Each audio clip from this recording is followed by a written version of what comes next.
خیر کے کام میں ایک دوسرے کا تعاون کرو، اس کا حکم ہے وتعاونوا علی البر والتقوی کہ نیکی کے خیر کے کام میں ایک دوسرے کا تعاون کرو. لیکن اس تعاون میں کچھ رکاوٹیں پیش آتی ہیں، اس تعاون میں رکاوٹیں پیش آتی ہیں.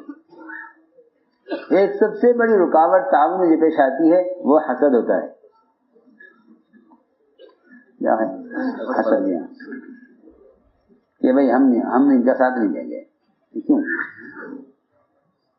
کہ اندر حسد ہے،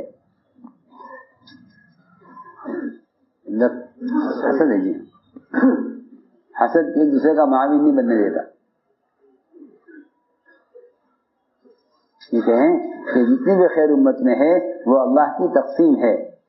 حسد کرنا اللہ کی تقسیم سے اختلاف کرنا ہے.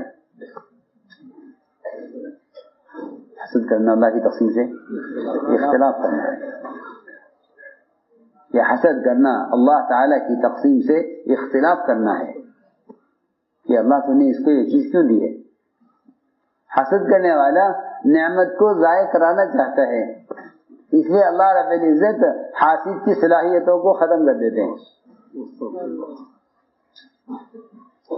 کیوں؟ اس کی کوشش ہے نعمت کو ضائع کرنے کی، خیر کی چیز ختم ہو. تو اللہ کیا کرتے ہیں؟ جی ہاں، کہ حاصل کی صلاحیت کو چھین لیتے ہیں. عجیب بات ہے کہ جو نیکیاں اس کے پاس ہیں وہ تو ختم ہو جاتی ہیں اور آگے مزید نیکیوں کا راستہ بند ہو جاتا ہے، کیونکہ حسد کرنے والا وہ اجتماعیت سے الگ ہو جاتا ہے. یہ آپ دیکھیں گے کہ حسد کرنے والا اکیلا رہ جائے گا، حسد کرنے والا اکیلا ہو جائے گا. جی ہاں، اجتماعیت سے کٹ جائے گا. حسد کرنے والا وہ اجتماعیت سے کٹ جاتا ہے، الگ ہو جاتا ہے. جو نیکیاں ہیں وہ ختم ہو گئی اور آمدنی کا راستہ بند ہو گیا، کیونکہ دکان بند ہو گئی، آمدنی کا راستہ بند ہو گیا. ہاں، نیکی کی آمدنی، کیونکہ یہ تو نیکیوں کا لین دین ہے نا، خوبیوں کا لین دین. اس نے فرمایا کہ اگر اللہ نے کسی کو کسی خیر سے نوازا ہے تو اس سے حسد مت کرو، اور اگر اللہ نے کسی کے اندر کوئی خرابی ہے تو اسے نفرت نہ کرو. تم اس کی ایک بات سے نفرت کرتے ہو اور اللہ اس کی ایک ادا سے محبت کرتے ہیں، اور تم نہیں جانتے، تم نہیں جانتے کہ اللہ کو اس کی کوئی ادا پسند ہے. اللہ اس سے کام لے رہے ہیں اور تم اس کے ظاہر کو دیکھ رہے ہو. اس لیے فرمایا کہ یہ کام لینا اللہ کے ذمہ ہے. اللہ جس سے چاہیں جو چاہیں کام لیں، اللہ جس سے چاہیں جو چاہیں کام لیں. کہ تم مومن کے ساتھ اچھا گمان کرو، مومن کے ساتھ اچھا گمان کرو. ظن المؤمن خیرا، کہ مومن کے ساتھ ہمیشہ اچھا گمان کرو، چاہے اس کا ظاہر کتنا بھی برا ہو. اس کا ظاہر کتنا بھی برا کیوں نہ ہو، تو مومن کے ساتھ اچھا گمان کرو. مومن کے ساتھ اچھا گمان کرو، اس کا ظاہر کتنا بھی خراب ہو. یہ تو وہ ظاہر ہے اس کا جو آپ اپنی آنکھ سے دیکھ رہے ہیں، جو آپ اپنی آنکھ سے دیکھ رہے ہیں، یہ اس کا ظاہر ہے. کہ اس سے بھی حکم ہے کہ تم مومن کے بارے میں اچھا گمان کرو. لیکن ایسا مومن جس کے بارے میں کوئی اگر خبر دے کہ فلاں نے یوں کیا ہے، فلاں نے یوں کیا ہے، یوں کہیں کہ اس کے بارے میں تو بدگمانی کرنے کا اور اس کی بات پہ یقین کرنے کا تو کوئی امکان ہی نہیں ہے. سنو غور سے، تو ممکن ہی نہیں ہے، کیونکہ تمہارے سے آ کر کے ہے کہ فلاں نے ایسا کیا ہے. تمہیں چاہیے کہ اس کی بات کا انکار کہ نہیں جی آپ غلط کہہ رہے ہیں، یہ نہیں ہو سکتا، یہ ایسا نہیں ہو سکتا. وہ کہے میں اپنی آنکھ سے دیکھ کر کہہ رہا ہوں کہ نہیں آپ کی آنکھ نے غلط دیکھا، مومن ایسا نہیں کر سکتا. بات ختم. ہاں سنو غور سے، اس کا حکم ہے کہ مومن کے بارے میں اچھا گمان کرو، چاہے تمہیں خبر دینے والا کتنا بھی سچا کیوں نہ ہو. سنو، خبر دینے والا کتنا بھی سچا ہو. کیونکہ گناہ کی خبر دینے والے دو قسم کے لوگ ہیں. ایک تو وہ قسم ہے جو گناہ دیکھ کر آپ کو بتا دے, سنو غور سے. ایک قسم ہے جو گناہ کر کے آپ کو بتا دے. میری بات غور سے سننا. ایک قسم ہے جو گناہ دیکھ کر آپ کو بتا دے, فلاں نے ایسا کیا ہے, فلاں نے ایسا کیا ہے.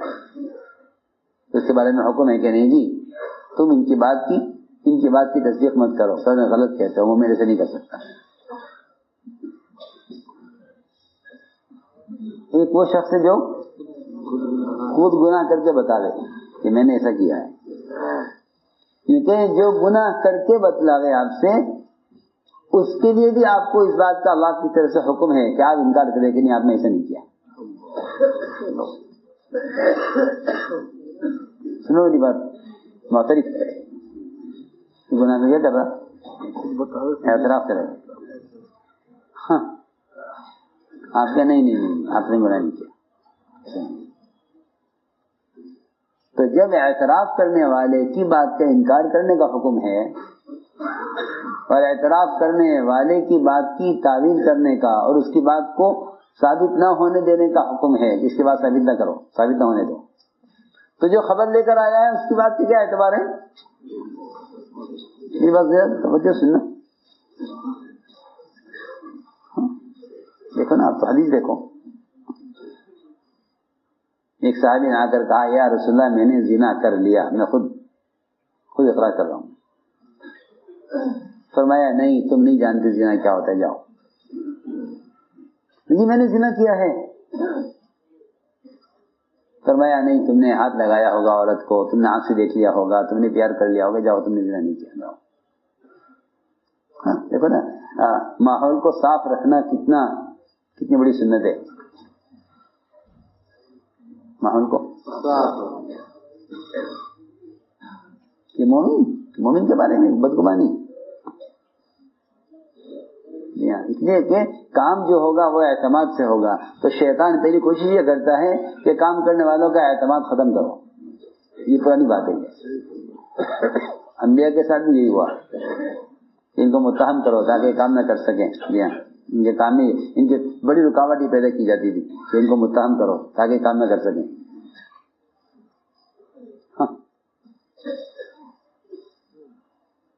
تو آپ نے کیا فرمایا کہ نہیں تم نہیں جانتے زنا کیا, جاؤ.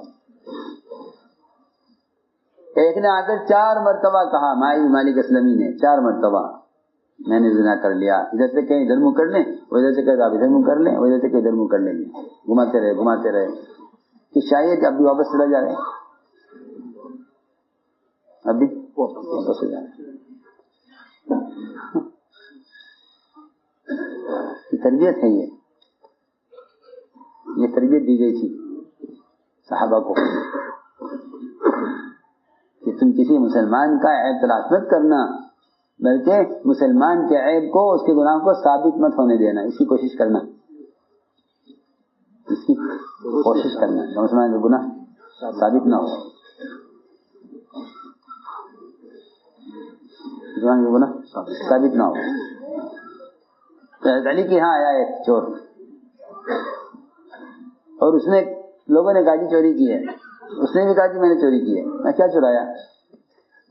کہ جی یہ اونٹ چرایا ہے, یہ اونٹ چرایا. فرمایا کہ بھائی اونٹ سارے ایک ہی شکل کے ہوتے ہیں. دیکھو کسی پیاری بات ہے, اونٹ سارے ایک شکل کے ہوتے ہیں. تم اپنا سمجھ کر کھول رہے ہوں گے, دوسرا کا نکلا, لوگوں نے تمہیں چور بنا دیا. یہ کوشش نہ ایسا نہیں, تمہیں چوری نہیں کی. جاؤ. وہ چور بھی زمانے کا تھا کہ نہیں جی میں نے چوری کی ہے, مجھے پاک ہونا ہے, میں نے چوری کی ہے. فضیل نے فرمایا کہ بلاؤ جلاد کو ہاتھ کاٹنے کے لیے. جلاد بھی آ گیا, سب تیاری ہو گئی, بات صاف ہو گئی. اس نے کہا جی میں نے چرایا ہے. حضرت علی رضی اللہ تعالیٰ عنہ مجلس سے اٹھ کر چلے گئے, اور یہ کہہ کر گئے مجلس سے اٹھتے ہوئے کہ میرے آنے تک کچھ مت کرنا, کر دو کچھ چلے گئے، بہت دیر کے بعد واپس آئے اور آ کر چور سے ایسے بات شروع کی جیسے اس سے پہلے اس کو دیکھا ہی نہیں ہے، چور کو دیکھا ہی نہیں ہے. بھائی تم کون ہو، کہاں سے آئے ہو، تم نے چوری کی ہے؟ اس نے کہا نہیں جی میں نے چوری نہیں کی. فرمایا جاؤ تمہاری چھٹی. جی ہاں ختم کرو نا بات کو، مقدمہ کوئی نہیں. جی ہاں مومن کیا نہیں چلتے مقدمے، مومن کے مقدمے معافی سے ختم ہوتے ہیں. وہ تو فسادی لوگ ہوتے ہیں جو مقدمے کو باقی رکھتے ہیں. مقدمہ چلے گا. جن کے دلوں میں انتقام کا جذبہ ہوتا ہے وہ مقدمہ ختم نہیں کرتے ہیں، جن کے دلوں میں معافی کا جذبہ ہوتا ہے وہ بات ختم کر دیتے ہیں. ہاں مومن سے محبت، مومن سے محبت. جی ہاں بھائی بھائی کے مقدمے چلتے ہیں. جی ہاں جھگڑا تھا 1 لاکھ کا، مقدمے خرچ ہو گئے 10 لاکھ. جی ہاں بالکل عام بات ہے، کیونکہ معاف کرنے کا مزاج نہیں ہے. کیونکہ کہ جو شخص اپنے لیے اللہ سے معافی کا طالب نہیں ہوگا وہ مخلوق کو معاف نہیں کرے گا.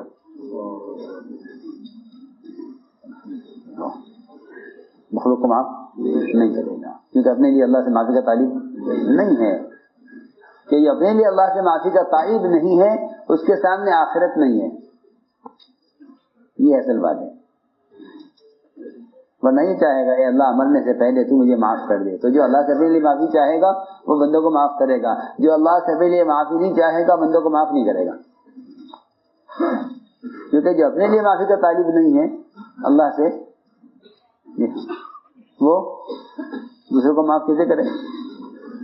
فاعفوا واصفحوا الا تحبون یغفر اللہ لکم، کہ معاف کر دو، درگزر کر دو. تم نہیں چاہتے کہ اللہ سے معاف کر دے؟ یہ آیت بتا رہی ہے کہ جو آدمی اللہ سے اپنے لیے محبت کا، اپنے لیے جو ہے معافی کا طالب ہوگا اور اپنے لیے معافی چاہے گا اللہ سے، وہ مخلوق کو معاف کر دے گا. یہ بتایا. میں نے عرض کیا کہ بدگمانیاں پیدا ہوتی ہیں ساتھیوں میں. جی ہاں اور شیطان پیدا کرتا ہے. صحیح حدیث میں ہے کہ ایک اچھا خاصا بزرگ شیخ نورانی چہرے والا، صحیح حدیث ہے کہ وہ آئے گا تمہارے پاس اور یہ کہے گا کہ فلاں نے ایسا ایسا کیا ہے. پھر وہ بات آپ کے سب کے بیچ میں پھیل جائے گی کہ فلاں نے ایسا کیا ہے. لوگ کہیں گے کہ کس نے بتایا؟ کہ بھائی وہ ایسے ایسی شکل کے بزرگ تھے، میں جانتا ہوں، اچھی طرح نام سے نہیں جانتا، شکل سے جانتا ہوں، نظر آئیں گے تو بتا دوں گا. حالانکہ وہ نظر آئے گا نہیں ہے. حدیث میں صراحتاً ہے کہ وہ شیطان تھا. حدیث میں صراحت ہے کہ وہ شیطان، وہ دوبارہ آئے گا ہی نہیں، وہ کر گیا اپنا کام.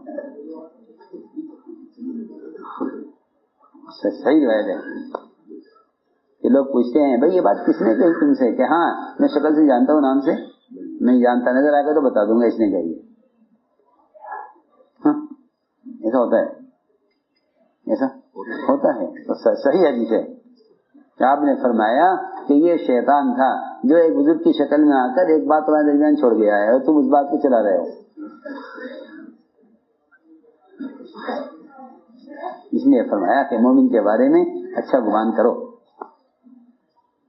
ورنہ آدمی بدگمانی میں بڑے بڑے قدم اٹھا لیتا ہے اور بڑے بڑے ارادے کر لیتا ہے. ایک مرتبہ حضور اکرم صلی اللہ علیہ وسلم نے ایک صحابی کو بھیجا کہ جاؤ بنو مستلق سے زکوٰۃ وصول کر کے لاؤ. یہ بڑا قبیلہ تھا، یہ بڑا قبیلہ، ان سے زکوٰۃ وصول کرنے کے لیے بھیجا. یہ گئے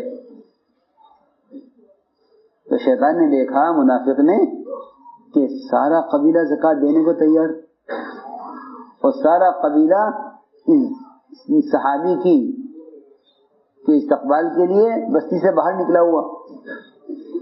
سب سنتے باہر آ گئے بستی سے.